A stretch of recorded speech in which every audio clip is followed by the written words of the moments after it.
Yes. So let us start with the. Just wait.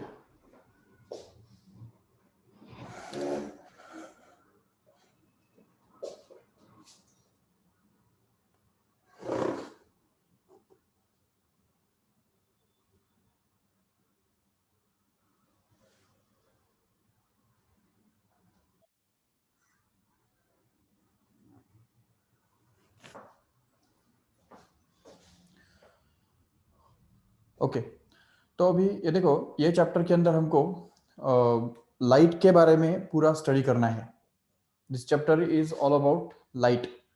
Light के जो properties है, मतलब ray properties, not wave properties, but ray properties के ऊपर हमको ज़्यादा फोकस करना है। ठीक है ना। और उसका इस चैप्टर का बहुत सारा जो पार्ट है वो ऑलरेडी आपने 9th स्टैंडर्ड ने स्टडी किया है। ठीक है ना, रे ऑप्टिक्स के चैप्टर के अंदर। ठीक है, उसका नाम भी मोस्ट प्रोबेबली मुझे लगता है रे ऑप्टिक्स ही था। ठीक है नहीं। तो अभी इस चैप्टर के अंदर हमको सबसे पहला जो हम कंसेप्ट इंट्रोड्यूस करेंगे तो वो है वेव नेचर। ठीक है ना। उसके बारे में, वेव नेचर के बारे में हमको थोड़ा जानकारी होना जरूरी है। But after that, afterwards we will just focus on ray properties more than wave optics. And wave optics has to be studied in more detail in 12th standard. ठीक है। तो आपका जो 12th स्टैंडर्ड है, जो जो ये है, तो 12th स्टैंडर्ड का जो सिलेबस है, तो उसके अंदर आपको वेव ऑप्टिक्स के ऊपर ज़्यादा फोकस करना है, मतलब वेव कैरेक्टरिस्टिक्स ज़्यादा स्टडी करने हैं। ठीक है। लेकिन रे ऑप्टिक्स जो है वो हमको 11th स्टैंडर्ड में अभी इस चैप्टर के अंदर स्टडी करने हैं। But after all we already know that light is a wave. बराबर। तो लाइट एक वेव है, और उसकी वजह से उसका जो हम देख सकते हैं कि suppose this is the wave, it will have some wavelength, it will have some frequency, and it will travel with some speed in the space. So ये सब जब चीज़ें जो है, कोई भी किसी भी वेव का, तुमने ऑलरेडी देखा होगा कि किसी भी वेव का स्पीड, फ्रीक्वेंसी और वेवलेंथ, इन तीनों के बीच में ये रिलेशनशिप हुआ करता है v is equal to n lambda. Correct है। v is equal to n lambda. और वही लाइट के लिए भी होता है। तो लाइट के लिए अगर ऐसा लिखते हो यहाँ पे, तो c is the speed of light, and n के बदले क्या आएगा यहाँ पे, new, that is the frequency of light, and lambda will be the wavelength of light. Remember, here if we just see the speed of light, the speed of light is going to be 3 into 10 raised to 8 meter per second. Remember, the light travels in the free space or in vacuum with the speed of 3 into 10 raised to 8 meter per second, and accordingly the wavelength of light ranges from 4000 to 8000 angstrom. So we can say different colors have different wavelengths. अभी जैसे हम देखते हैं कि हम देखते हैं कि रेड कलर, मतलब लाइट जो है, लाइट के अलग अलग कलर्स हमको दिखाई देते हैं। जैसे हम देखते हैं कि रेड कलर का लाइट होता है या ग्रीन कलर का लाइट होता है। मतलब व्हाइट लाइट के अंदर सारे कलर्स इंक्लूडेड है, ये हमको पता है ऑलरेडी। बट एक्चुअली लाइट को जब हम वेव के फॉर्म में एज्यूम करते हैं, तो लाइट के लेवल पे कलर ऐसा कोई चीज नहीं होता है। ठीक है ना। लाइट के लिए वेवलेंथ होता है। वेवलेंथ अलग अलग होने की वजह से वो हमको अलग अलग कलर्स दिखाई देते हैं। So different colours are due to different wavelengths. So we can say that the first colour that is violet colour. तो जैसे हम देखते हैं कि विबग्योर, ये जो पूरा ऑर्डर है, उसके अंदर हम देखते हैं कि सारे अलग अलग कलर्स जो है, तो वो यहाँ पे इंक्लूडेड है। सो इसके अंदर सबसे पहला कलर कौन सा है, violet. So violet colour will have a shortest wavelength, and that wavelength will be given by actually 4000 angstrom. Remember, अब ये याद रखो, angstrom का मतलब कितना हुआ, तो it will be 4 into, or you can say 4000 into 10 raised to minus 10 meter.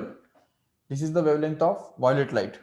We can also write it as a in terms of the nanometer. इसको हम नैनोमीटर के फॉर्म में भी लिख सकते हैं, क्योंकि देखो इसमें से एक जीरो अगर कट कर दो तो यहाँ पे 10 raised to minus 9 आ जाएगा.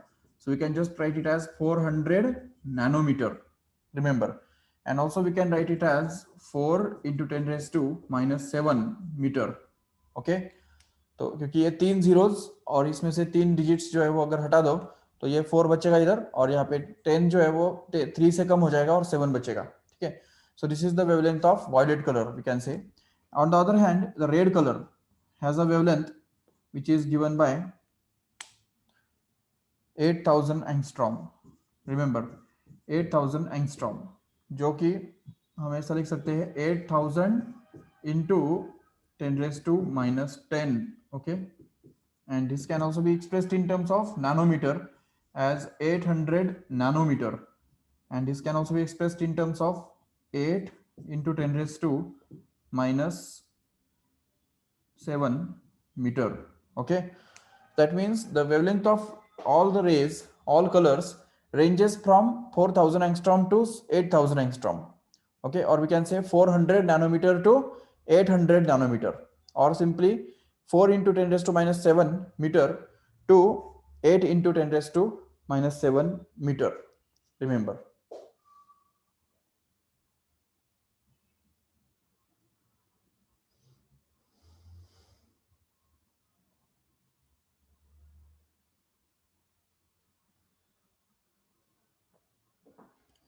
Okay, and out of all this wavelengths, ठीक है, ये सभी जो कलर्स है, इन सब में जो मीन कलर बनता है, मीडियम मतलब सबसे सेंटर वाला जो कलर है, तो वो 6000 एंगस्ट्रॉम वेवलेंथ वाला होता है, क्योंकि 4000 और 8000 इन दोनों का अगर हम अरिथमेटिक मीन निकालते हैं तो वो हमको 6000 मिलता है. तो this 6000 angstrom will be the wavelength of actually yellow colour, which is suppose to be the mean colour. ठीक है, बीच में जो सेंटर में जो होता है अरिथमेटिक मीन जो होता है वो येलो कलर कहलाता है. वैसे देखा जाए तो हम देखते हैं कि विबग्योर ये पूरा जो ऑर्डर है, तो उसके काउंटिंग के हिसाब से अगर देखा जाए तो green happens to be the middle one, but actually wavelength के हिसाब से अगर देखा जाए तो ग्रीन नहीं बल्कि येलो, ये जो कलर है ये एक्चुअली मिडिल कलर है. तो याद रखो ठीक से, आगे एक आपको काम में आएगा कई बार. Yellow is going to be the mean colour, not the green one. Okay, so even if all these waves or all these waves are traveling in the same medium with the same speed, but they have different frequencies उनका अलग अलग होता है. उसमें भी क्या है ना कि जब तक मीडियम सेम है तो सेम मीडियम के अंदर सारे वेव्स सेम स्पीड से ट्रेवल करते हैं, और जबकि उनका वेवलेंथ अलग अलग है तो उसकी वजह से उनका फ्रीक्वेंसी अलग अलग हुआ करता है. For example, if you want to find out the frequency of red violet colour, तो कैसे हम निकालेंगे फ्रीक्वेंसी ऑफ वायलेट कलर, मतलब न्यू वी कैसे निकालेंगे, तो उसके लिए c upon lambda we use कर सकते हैं. जबकि यहाँ पे सी जो है वो तो हमको मिल गया 3 into 10⁸, and if we just divide it by lambda v, where lambda v is nothing but 4000 angstrom, or we can just take it as 4 into 10⁻⁷ meter. So we can just say this will be 3 by 4, and here it will be 10⁸ plus 7, which happens to be actually 0.75 into 10⁻15 hertz, or we can just say this will be 7.5 into 10⁻14 hertz. So this is actually going to be the frequency of violet color, and frequency of red color can also be found out in the same way. It will be just half of this, because just wavelength is double of the wavelength of violet color. Okay, तो ये frequency जैसे जैसे हम wavelength बढ़ाते जाते हैं, जैसे जैसे वेवलेंथ बढ़ता जाता है वैसे वैसे फ्रीक्वेंसी जो है वो घटता जाता है. ठीक है, so frequency will go on decreasing and wavelength will go on increasing, but the product will remain same for all the colors in this way.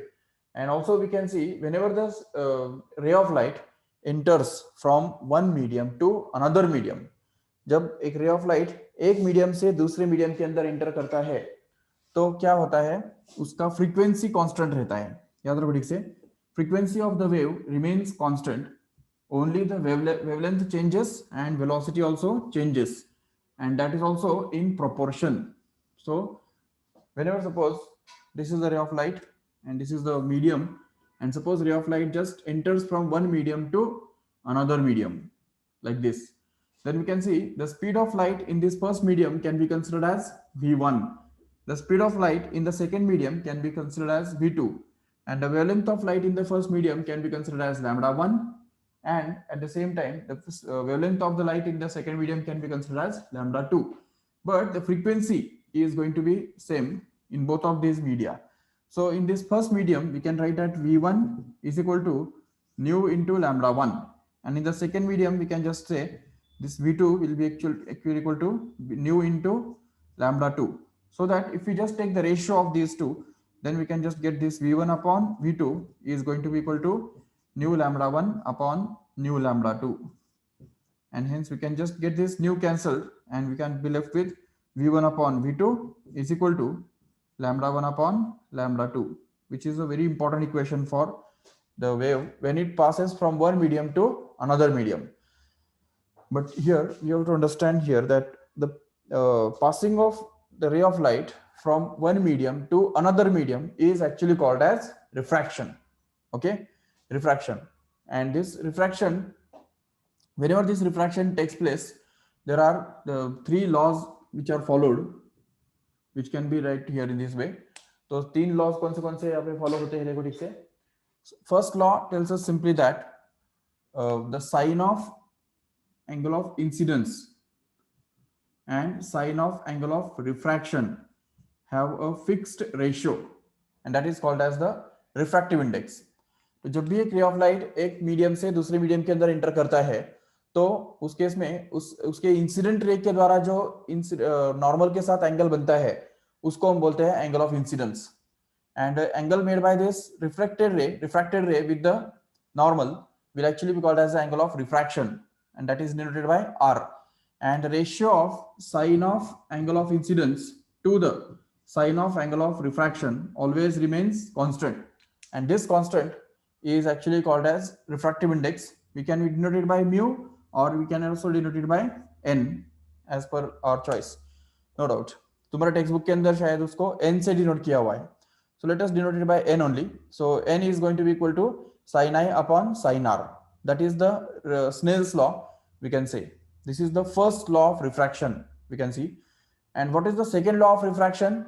It tells us simply that the incident ray, refracted ray and normal lie in the same plane.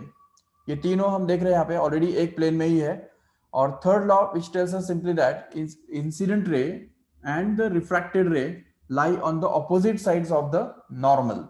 तो इस normal के ये side में अगर incident ray होगा तो वो side में रिफ्रैक्टेड रे होगा. अगर इंसिडेंट रे अगर उस तरफ होगा तो रिफ्रैक्टेड रे इस तरफ आ जाएगा. तो this is the third law of refraction. So these are the three laws of refraction, remember. And also there are three laws of reflection. तो रिफ्लेक्शन के अंदर भी तीन लॉज आ जाते हैं. ठीक है, if you consider the reflection of ray of light from a plane surface. देखो सपोज यहाँ पे एक रे ऑफ प्लेन सरफेस है, reflecting surface, and suppose ray of light is incident at this point and get reflected like this.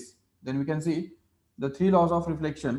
The first of all, which tells us simply that the angle of incidence again is going to be same as the angle of reflection. This is the first law of reflection. Okay, angle of incidence I is equal to the angle of reflection, that is r. ये first law हो गया. Second law क्या कहता है? The angle of incidence, a normal and reflected ray lie in the same plane. This is the second law of reflection. And the third one tells us simply that the incident ray and reflected ray lie on the opposite sides of the normal. तो ये हो गया हमारा third law of reflection. So these are the simple things we have to understand. ठीक है. So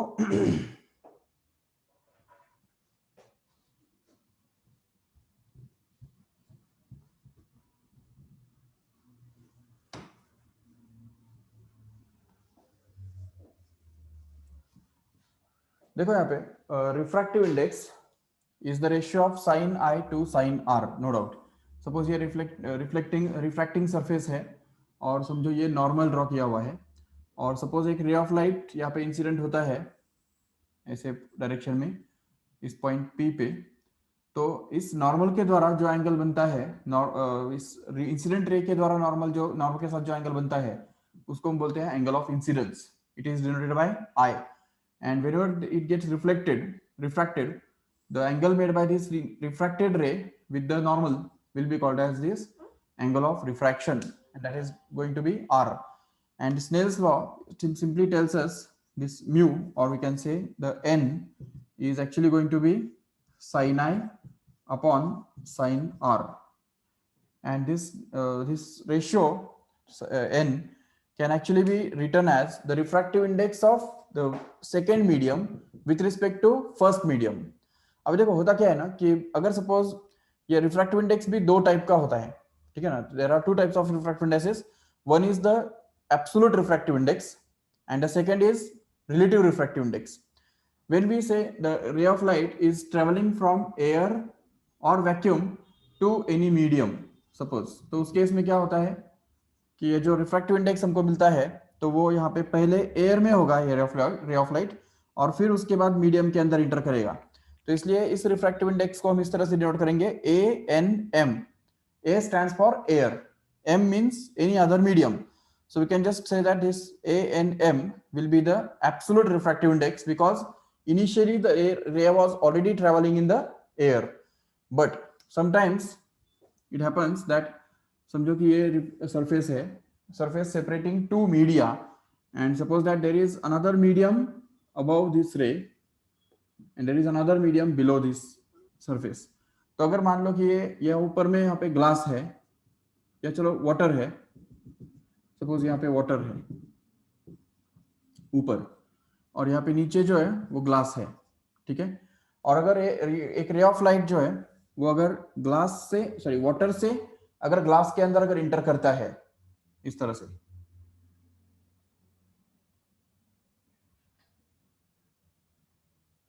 okay, if a ray of light enters from water into glass then we can still find out the refractive index in this case. तो यहाँ पे n refractive index जो है वो हम फिर भी फाइंड कर सकते हैं क्योंकि यहाँ पे ये जो एंगल है इसको हम बोलेंगे I और इस एंगल को बोल सकते हैं R, और उसकी वजह से यहाँ पे sin I upon sin R ये हम इधर भी फाइंड कर सकते हैं। लेकिन इस रिफ्रैक्टिव इंडेक्स को क्या बोला जाता है, उसको बोलते हैं relative refractive index, because it is the refractive index of medium glass with respect to water, remember. So whenever we take this refractive index of glass with respect to water, then we can call it as relative refractive index. But whenever we consider the refractive index of medium with respect to air, then that means it is a absolute refractive index. तो absolute refractive index जो है वो simply यहाँ पे air नहीं भी लिखा तो भी चल जाता है, तो simply we can just write it as NM, that's it. And refractive index का और एक फॉर्मूला है, याद रखो ठीक से, the refractive index can also be written to be equal to the speed of light in the first medium. If suppose this first medium के अंदर स्पीड ऑफ लाइट v1 है और सेकंड मीडियम के अंदर उसका स्पीड ऑफ लाइट अगर v2 है, तो the ratio of speed of light in the two media will also be called as the refractive index, remember. तो यहाँ पे ये v1 जो है, तो v1 तो यहाँ पे क्या होगा, speed of light in air which will be maximum, that is 3 × 10⁸ metre पर second. But whatever is the speed of light in the second medium will be put here so as to get this ratio, which will be called as the refractive index of that medium, ठीक है ना, absolute refractive index of that medium. But if you want to find out the refractive index of this glass with respect to water, then we'll have to take the ratio of the speed of light in glass, which will be denoted by VW, sorry, VW, मतलब water. Speed of light in water has to be put in the numerator. And here the speed of light in glass will have to be put in the denominator. So here VW upon VG will actually be called as the relative refractive index of glass with respect to water. This is the example of relative refractive index, remember. तो अभी इसमें हम ये बात देख सकते हैं कि रिलेटिव रिफ्रैक्टिव इंडेक्स और एब्सोल्यूट रिफ्रैक्टिव इंडेक्स, इन दोनों के बीच में भी एक रिलेशनशिप होता है जो कि हमको यहाँ पे डिराइव करना होगा। देखो ठीक से, अगर सपोज यहाँ पे दो मीडिया हमारे पास है,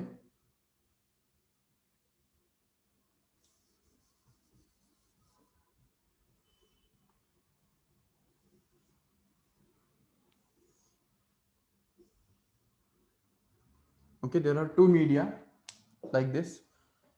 Suppose this is the medium 1 and this is suppose the medium 2, and suppose that a ray of light just incidents on the surface of medium 1 making an angle of incidence I here, ये angle of incidence I बन गया, and suppose it gets refracted along this line making an angle of reflection R suppose, ठीक है। तो यहाँ पे हम देख सकते हैं कि ये जो रिफ्रैक्टिव इंडेक्स जो है, तो refractive index n we can say 1 n 2. How can we define this 1 n 2? 1 n 2 का मतलब ये होगा कि it will actually be the speed of light in this first medium v1 upon the speed of light in the second medium, that is v2. Okay, but if suppose we want to find out n1, n1 मतलब क्या है यहाँ पे, refractive index of the first medium with respect to air, तो उसके लिए हमको यहाँ पे v जो कि velocity of light in air है उसको v1 से डिवाइड करना पड़ेगा, बिल्कुल। और एट द सेम टाइम अगर हमको चाहिए n2, absolute refractive index of the second medium can be obtain to be simply equal to v upon v2, where v2 stands for the speed of light in the second medium, that is 2। तो 2 वाले जो medium के अंदर जो speed of light है वो v2 बनेगा, और फर्स्ट मीडियम के अंदर जो स्पीड ऑफ लाइट है v1 है, और v क्या है, it is a speed of light in vacuum, और you can call it as a speed of light in air. Okay, अभी इन दोनों को अगर हम देखेंगे ठीक से, if you just divide these two equations, if you just get n2 upon n1, okay, तो अगर n2 अपॉन n1 करेंगे तो हमको क्या मिलेगा, देखो ठीक से। सो n2 is going to be v upon v2, that is to be divided by this n1, which is here v upon v1, which has to be simplified further. So v upon v2 kept as it is, and this v upon v1 is just reciprocal, so यहाँ पे वो बन जाएगा v1 upon v, so that we can just clearly see that this v will just get cancelled, and what we are left with is simply v1 upon v2।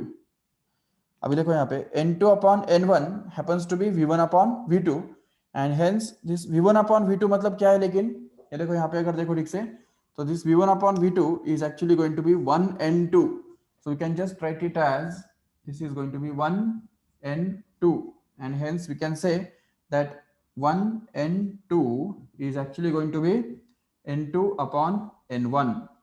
okay, and in this case the Snell's law can also be written as, जिसको हमने यहाँ पे अभी already लिखा हुआ है इस तरह से कि 1n2 is actually equal to sin I upon sin R, ऐसा लिखा हुआ है कि नहीं। तो अभी यहाँ पे 1n2 मतलब क्या होता है, ये हमने ऑलरेडी प्रूव किया कि ये n2 अपॉन n1 हुआ करता है। तो इसको अगर हम यहाँ पे रिप्लेस कर देते हैं तो हमको मिलेगा n2 upon n1 is actually going to be sin I upon sin R, and now if we just cross multiply in both sides, तो दोनों तरफ अगर हमने क्रॉस मल्टीप्लाई किया तो हमको एक बहुत इंपॉर्टेंट इक्वेशन मिलेगा, जो कि n1 into sine R, sorry sine I, ये दोनों का प्रोडक्ट इज इक्वल टू, ये दोनों का प्रोडक्ट क्या बन रहा है, देखो n2 into sine r. This is again another form of the equation of Snell's law. तो स्नेल्स लॉ का इक्वेशन जो है वो ऐसा भी लिखा जा सकता है, बिल्कुल, that is n1 into sine i is equal to n2 into sine r. इसको याद रखने के लिए भी बहुत इजी है, देखो जैसे यहाँ पे अगर हमको लिखना है वाटर के अंदर एंगल कौन सा है, आई है, और ग्लास के अंदर एंगल कौन सा मिल रहा है, आर। तो इसके लिए हम स्नेल्स लॉ कैसे लिख सकते हैं, देखो वाटर का रिफ्रैक्टिव इंडेक्स कितना है, NW, इंटू एंगल कितना है वहां पे, साइन आई, करेक्ट है। It should be equal to what, glass के अंदर एंगल कितना बन रहा है, r, so you can say this will be NW NG into, sorry देखो वाटर का रिफ्रैक्टिव इंडेक्स है NW और ग्लास का रिफ्रैक्टिव इंडेक्स है NG, और वाटर के अंदर एंगल है I और ग्लास के अंदर एंगल है R। तो we can say that this NW into sine I will be equal to यहाँ पे NG into sine R, that's it. So this is another form of the Snell's law, we can say. So this is also the another form of Snell's law, remember, okay? So this, just take note of this.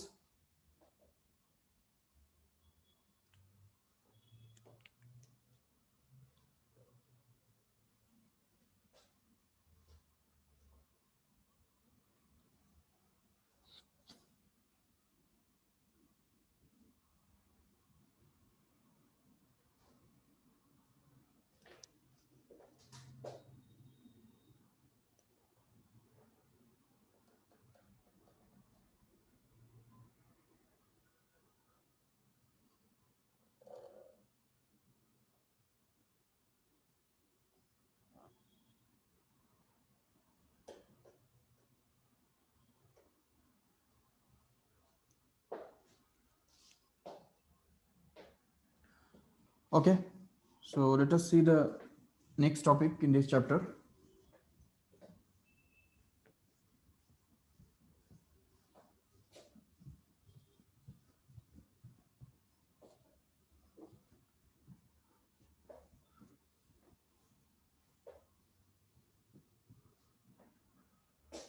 Yes.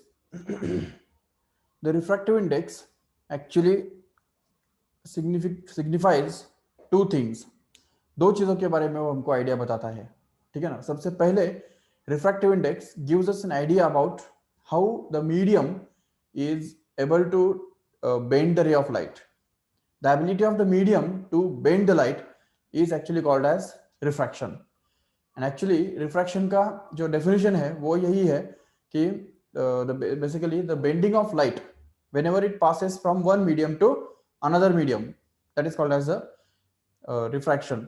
So in this case here, the refraction, the Snell's law, according to the Snell's law, refractive index gives us an idea about the ability of the medium to bend the light.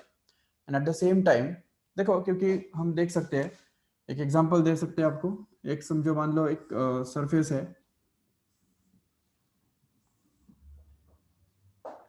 तीन surfaces हमारे पास है, suppose तीन medium है, मतलब in short. देखो, सबसे पहला जो मीडियम है वो है सपोज वाटर, ओके. दूसरा है ग्लास, और तीसरा है सपोज डायमंड. तो इन तीनों मीडिया के ऊपर अगर हमने एक रे ऑफ लाइट अगर सेम एंगल पे अगर इंसिडेंट किया तो देखो क्या होगा. If you just make this ray of light incident on all these three surfaces at the same angle, then this ray of light will just bend.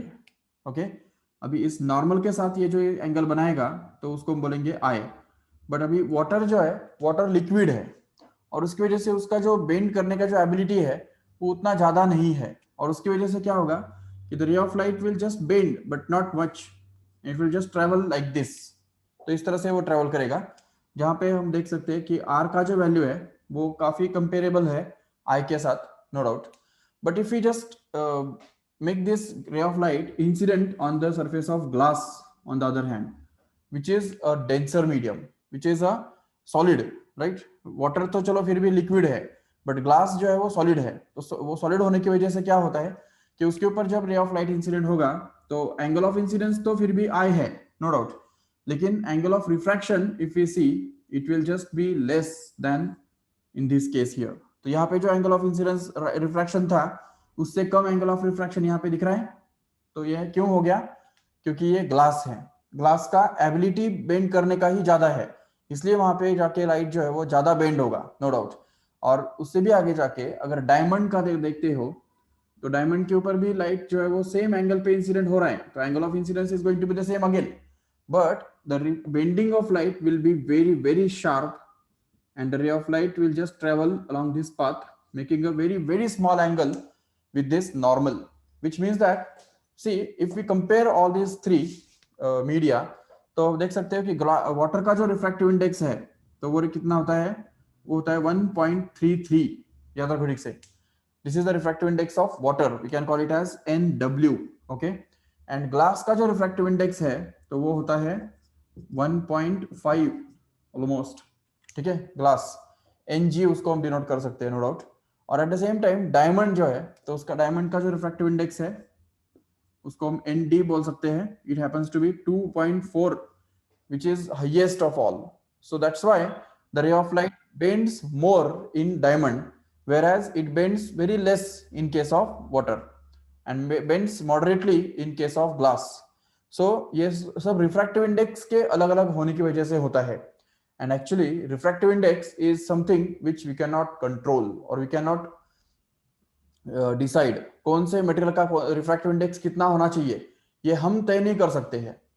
वो उस मटेरियल के बनावट के ऊपर ही डिपेंड करता है. मटेरियल जिस तरह से बना हुआ है उसके ऊपर ही डिपेंड करता है कि उसका रिफ्रैक्टिव इंडेक्स कितना होगा.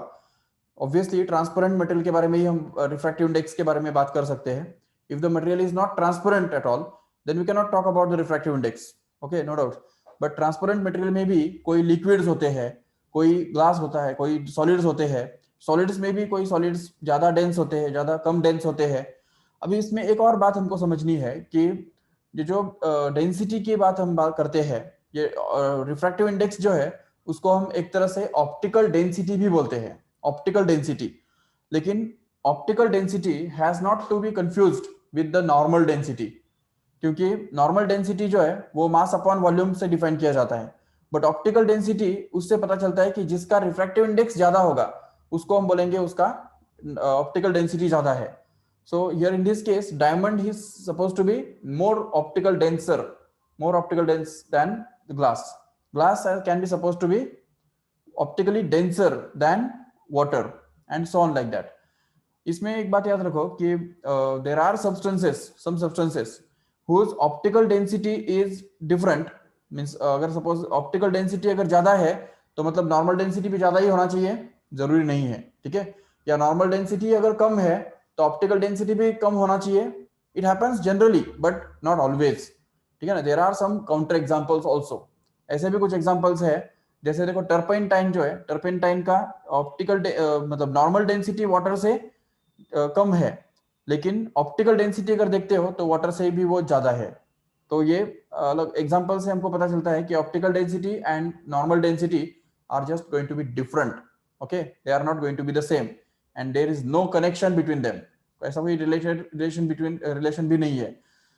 और एक बात हमको समझनी है कि whenever ray of light enters from this medium, rarer medium to denser medium here, its speed gets decreased, correct है, उसका जो स्पीड है कम होता है। अगर हम देखते हैं यहाँ पे कि the speed of light in air or vacuum will be fixed, that is 3 into 10 raised to 8 meter per second in all these cases, no doubt। तो यहाँ पे भी उस 3 into 10 raised to 8 meter per second ही होगा, और यहाँ पे भी उसका speed 3 into 10 raised to 8 metre पर सेकेंड ही होगा, नो डाउट। लेकिन अगर हम देखते हैं ग्लास के अंदर तो स्पीड जो है वो बन जाता है 2 into 10 raised to 8 मीटर पर सेकेंड। सोचो ठीक से।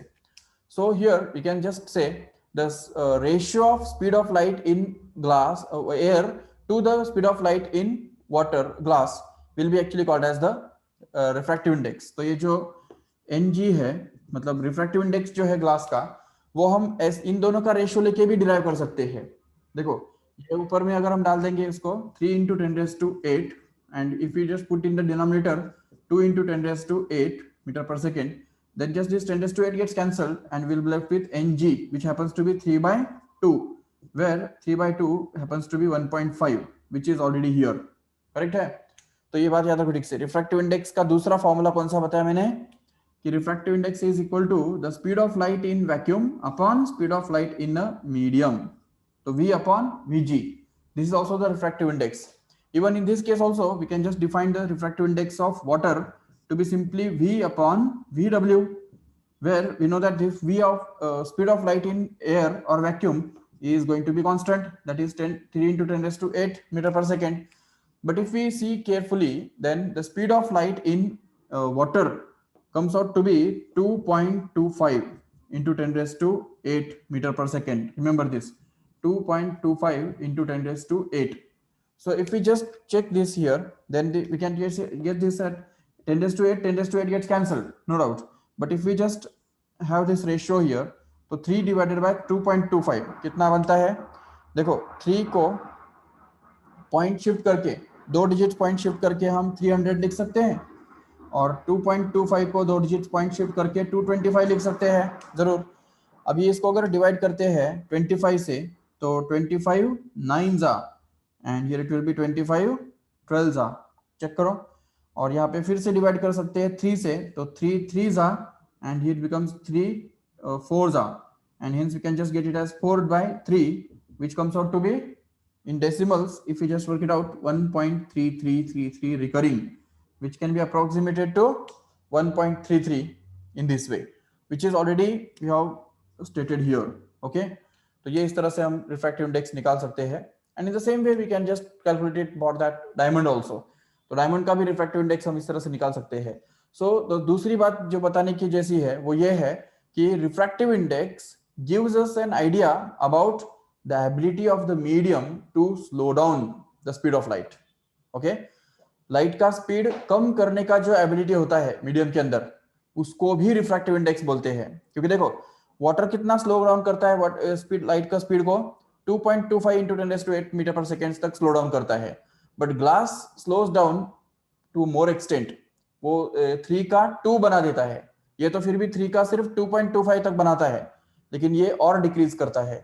जबकि डायमंड के बारे में अगर देखेंगे तो उसका रिफ्रैक्टिव इंडेक्स ज्यादा होने की वजह से okay it will just slow down the speed of light still more to the more extent, and that's why we can understand the refractive index to be the ability of the medium to slow down the speed of light. Remember,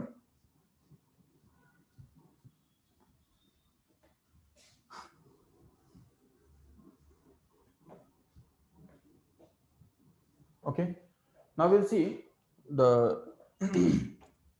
a proof that is refractive index, उसका और एक formula है refractive index का। Refractive index can also be proved to be equal to the real depth of an object upon the apparent depth of the object. Okay देखो, real depth upon apparent depth. अब ये क्या होता है real depth और apparent depth? See suppose we have a surface and suppose there is a object at a some depth d, तो यहां से एक d इतने डिस्टेंस पे मान लो एक ऑब्जेक्ट है इधर, यहां पे सपोज, ठीक है, ये एक ऑब्जेक्ट है। अभी इस ऑब्जेक्ट में से जो है 2 रेज निकलने वाले हैं। एक रे जो है वो तो सीधा स्ट्रेट लाइन में ट्रेवल करेगा, बिल्कुल अपवर्ड डायरेक्शन में, no doubt. So you can just draw it like this. So the ray of light starting from this object, which will just travel vertically upwards, can be drawn in this way. तो यहां से एक रे निकला जो सीधा ऊपर चला गया, ठीक है। अभी इसी ऑब्जेक्ट में से हम एक दूसरा रे ड्रॉ करेंगे, जो कि अभी ये मीडियम है, this is a denser medium, okay. नीचे डेंसर मीडियम है, ऊपर सपोज कोई दूसरा मीडियम है, ओके। तो अब यहाँ पे जैसे हम एक दूसरा रे ड्रॉ करते हैं तो we'll have to draw it somewhat tilted like this. Okay, so this is the second ray we can draw. It will just get incident at some angle on this surface. तो इस surface पे वो किसी ना किसी angle पे incident होगा। Let us consider that angle as I. Okay, तो यहाँ से एक जो रे ड्रॉ कर रहे हैं, तो यहाँ पे एक हम नॉर्मल ड्रॉ करेंगे। ये देखो, ये बन गया normal. You can draw the normal by dotted line, okay. And now the ये रे जो है वो यहाँ पे आई इतना एंगल कर रहा है, नो डाउट, लेकिन it will just bend away from the normal because it is moving away, moving from denser medium to rare medium. And if suppose we just draw this ray of light in this way, तो यहाँ पे वो हमको मिलेगा, correct है। So this will be the direction of ray of light which is traveling here in this direction here, ठीक है। अब यहाँ पे अगर सपोज ऑब्जर्वर है तो वो उसको देख सकेगा, लेकिन हमको पता है ऑलरेडी कि जो इमेज हमको मिलता है, तो इमेज कहाँ पे हमको मिलने वाला है, तो इसके बिल्कुल सीधा सामने यहाँ पे इमेज मिलने वाला है। क्योंकि जो रे है वो तो बेंड हो जाता है, लेकिन हमारा विजन जो है वो बेंड नहीं हो सकता है।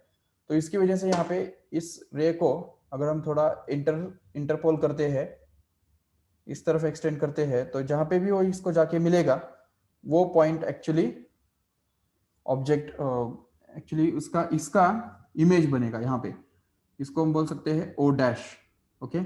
This is actually O, and the distance of this O dash from this surface will actually be called as d dash, which is going to be the real apparent depth of the object, okay।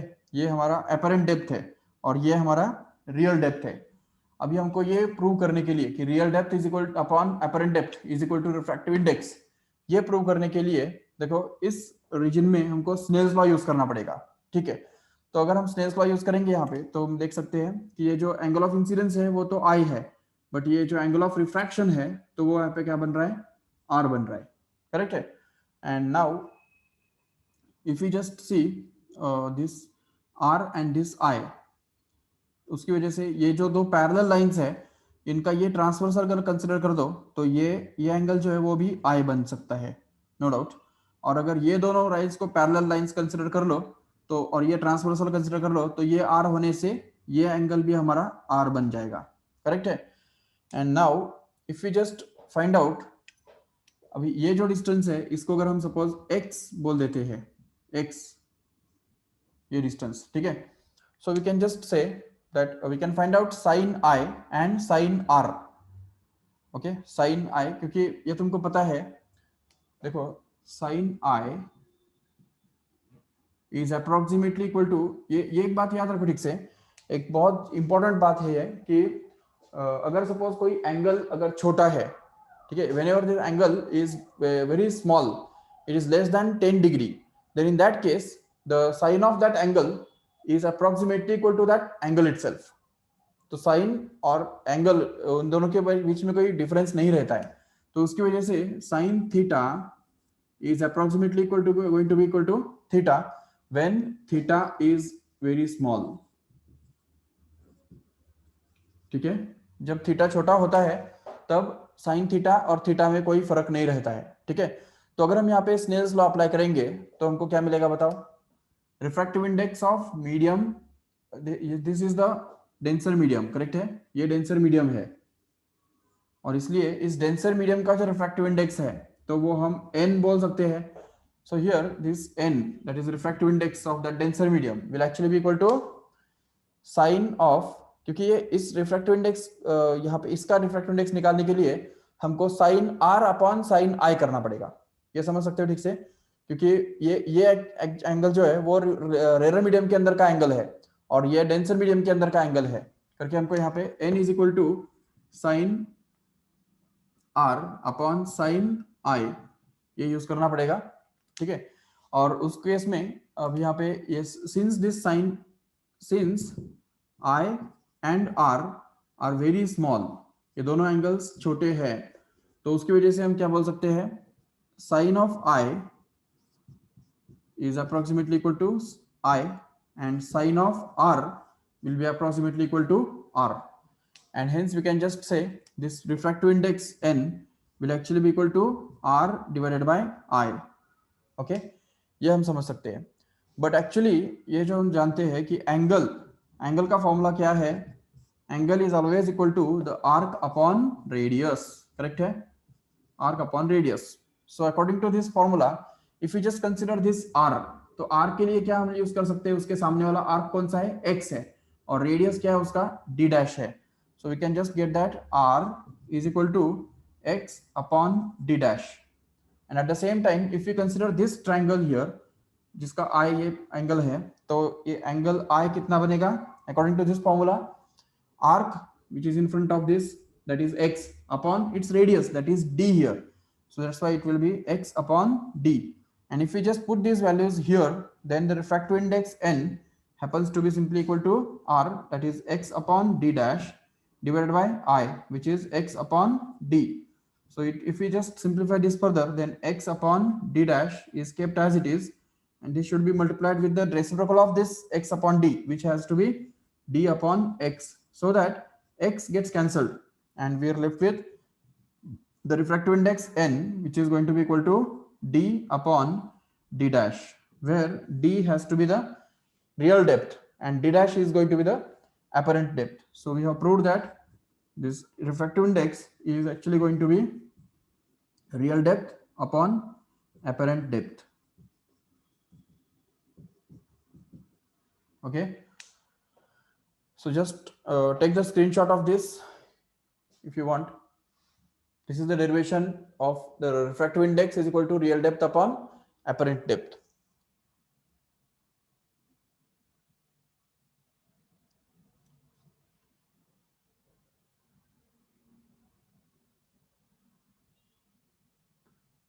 देखो अगर आपको ये confusion है कि यहाँ पे n is equal to sine R upon sine I कैसे आया, ठीक है, तो उसकी वो कंफ्यूजन बिल्कुल तुम निकाल सकते हो अगर इसके बदले एक दूसरा एक लॉजिक यूज करो। देखो जो हमने अभी भी यूज किया था कि जिस मीडियम के अंदर जो एंगल बना हुआ होता है उसका रिफ्रैक्टिव इंडेक्स और sine of that angle is going to be constant. तो स्नेल्स लॉ जो है वो हमने अभी ऐसा प्रूव किया था कि the product of refractive index and the sine of angle is constant. तो अगर हम ये यूज करेंगे यहाँ पे तो देखो क्या होगा कि अभी यहाँ पे एयर के अंदर है नहीं, ये एंगल आर जो है वो एयर के अंदर है, तो एयर का रिफ्रैक्टिव इंडेक्स कितना है 1, करेक्ट। सो इसलिए यहाँ पे आ जाएगा 1 इंटू साइन आर, करेक्ट है, जो कि एंगल इन एयर है। और अभी इस ग्लास का रिफ्रैक्टिव इंडेक्स या कोई भी मीडियम का रिफ्रैक्टिव इंडेक्स कितना है n, और उसके अंदर एंगल ऑफ एंगल कितना है नॉर्मल के साथ बना हुआ रे के द्वारा i है, तो इसलिए यहाँ पे आएगा n इंटू साइन आई। तो ये अगर ये कहना और ये कहना एक बराबर है, क्योंकि अगर ये साइन आई नीचे चला गया तो हमको मिलेगा n is equal to sine R upon sine I, no doubt. Same thing which we have done here. चलो ठीक है, so here we can stop up to this point. तो नेक्स्ट पार्ट जो है इस चैप्टर के अंदर का, जैसा कि प्रिंसिपल ऑफ रिवर्सिबिलिटी और the refractive indexes of one medium with respect to another and refractive index of that another medium with respect to the first, तो ये किस तरह से रेसिप्रोकल होते हैं एक दूसरे के, and the concept of critical angle and the concept of total internal reflection has to be seen in the next lecture tomorrow.